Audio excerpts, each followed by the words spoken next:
Double ढोलकी पवनकरवर कालच म्हणत होते पाटील नुसतं लहान भाऊ म्हणायचं, नुसते म्हणायच्या गोष्टी लगेच आज आता व्हिडिओ आहे. पाटील लय मोठं मन लागतंय म्हणे हे सर्व करायला सुद्धा, इथवर यायला पाठिंबा द्यायला.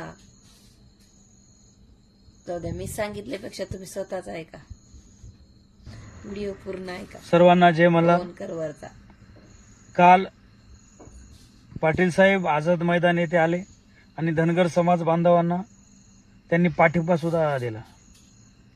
खरं बघायला गेलं तर असं करायला खूप मोठं मन लागते. सगळ्या बाकीचे गट तट सोडून पाटील साहेब तुम्ही तिथं आलेत, आम्हाला पाठिंबा दिला. एक धनगर समाजाच्या वतीनं मी बाकीचे गट तट सोडून कोण काय म्हणतंय ह्याचा विचार मी काल पण केला नाही. पण जे माणूस प्रामाणिकपणे येऊन आमच्या अडचणीमध्ये आम्हाला मदत केली त्या माणसाचा मान सन्मान करणं आणि त्यांचे आभार व्यक्त करणं एक समाज म्हणून माझं पहिलं कर्तव्य.